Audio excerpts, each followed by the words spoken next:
فرمایا وَإِذْ أَخَذَ اللَّهُ مِيثَاقَ النَّبِيِّينَ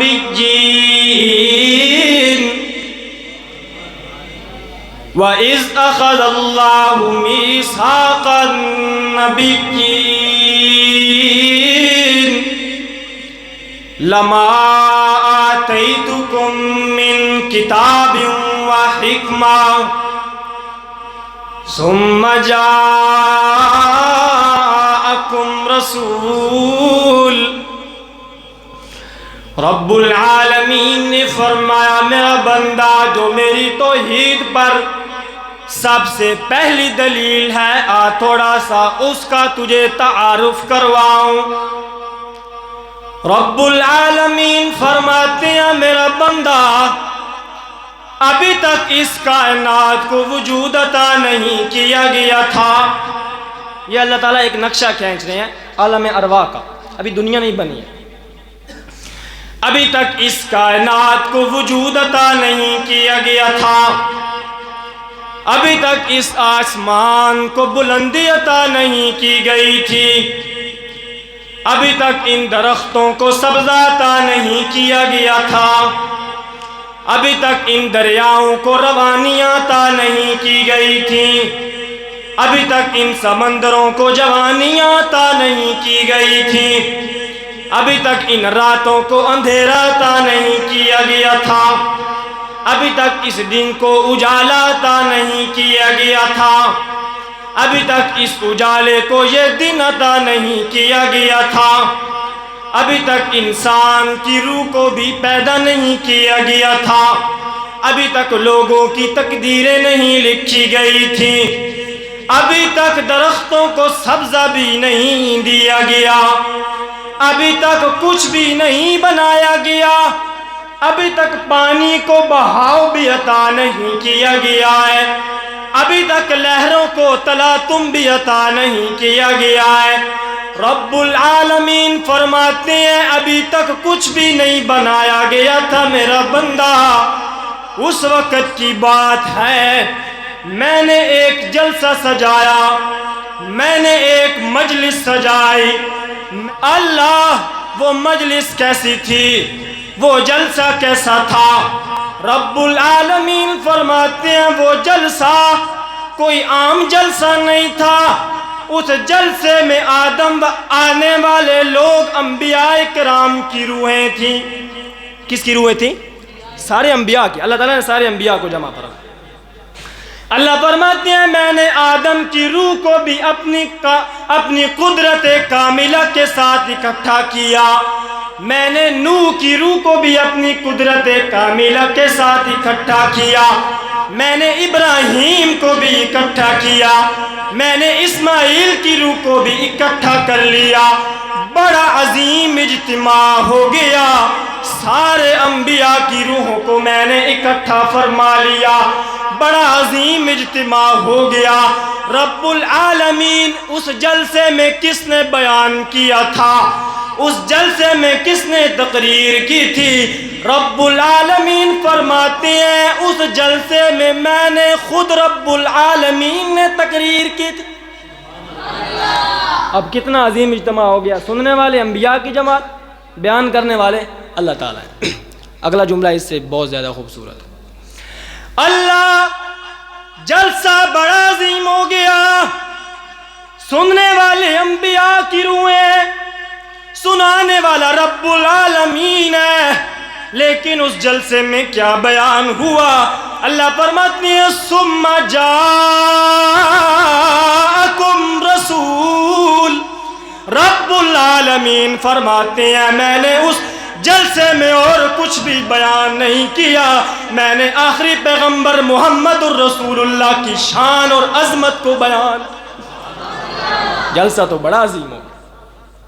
اللہ آپ نے اس جلسے میں آخری پیغمبر کی شان کیسے بیان کی؟ آپ نے کیا بیان فرمایا تھا؟ رب العالمین فرماتے ہیں میں نے سارے نبیوں کو خطاب کیا، میں نے کہا تمہیں میں انبیاء کرام بناؤں گا، تمہارے سروں پر نبوت کا تاج سجایا جائے گا، تم میں سے کوئی آدم صفی اللہ بنے گا، تم میں سے کوئی نوح نجی اللہ بنے گا، تم میں سے کوئی ابراہیم خلیل اللہ بنے گا، تم میں سے کوئی عیسیٰ روح اللہ بنے گا، تم میں سے کوئی موسیٰ کلیم اللہ بنے گا، لیکن آخر میں جو پیغمبر آئے گا وہ میرا حبیب بنے گا۔ اللہ کیسی شان تو نے بیان فرمائی تھی۔ رب العالمین نے فرمایا میں نے انہیں بتایا تھا کہ میں ایک ایسا پیغمبر بھیجوں گا جو چلے گا تو آسمان کو بلندیاں ملیں گی، جو بیٹھے گا تو زمین کو وسعتیں ملیں گی، جس کے پاؤں پہ لگنے والے ذرے عالمین کے لیے ہدایت بن جائیں گے، جو مسکرائے گا تو پھول جھڑنے لگ جائیں گے، اور جس کی مسکراہٹ کا ہر زاویہ جنت کی بہار بن جائے گا۔ میں اس کو شاہ شہاں بناؤں گا، انجم تاباں بناؤں گا، مون سے دل شکستگاں بناؤں گا، راحت قلوب عاشقاں بناؤں گا، شمس العارفین بناؤں گا، محب الفقراء بناؤں گا، محب الغرباء بناؤں گا، مورث کمالات آفرین بناؤں گا، جان مجسم بناؤں گا، خیر مجسم بناؤں گا۔ اللہ فرماتے ہیں میں اس کو بلندیاں دوں گا، میں اس کو عزتیں دوں گا، میں اس کو شانیں دوں گا، میں اس کو مرتبے دوں گا۔ شاعر کہتا ہے زندگی ختم ہو گئی، زندگی ختم ہو گئی، قلم ٹوٹ گئے، پر تیرے اوصاف کا ایک باب بھی پورا نہ ہوا۔ اللہ فرماتے ہیں عزتیں دوں گا، بلندیاں دوں گا۔ شاعر کہتا ہے لِكُلِّ نَبِيٍّ فِي الْأَنَامِ فَضِيلَةٌ وَجُمْلَتُهَا مَجْمُوعَةٌ لِمُحَمَّدٍ۔ اللہ فرماتے ہیں وہ ایسا رسول ہوگا، آدم کی دعاؤں کو بھی اس میں جمع کروں گا، نوح کی تبلیغ کو بھی محمد میں جمع کروں گا، عیسیٰ کے تقوی کو بھی محمد میں جمع کروں گا، موسیٰ کے غصے کو بھی محمد میں جمع کروں گا، یعقوب کے رونے کو بھی محمد میں جمع کروں گا، ایوب کے صبر کو بھی محمد میں جمع کروں گا۔ اللہ فرماتے ہیں عزتیں دوں گا، بلندیاں دوں گا، شان دوں گا، مرتبے دوں گا۔ وہ ایسا رسول ہوگا اس کو بلندیاں ملتی چلی جائیں گی، عزتیں ملتی چلی جائیں گی۔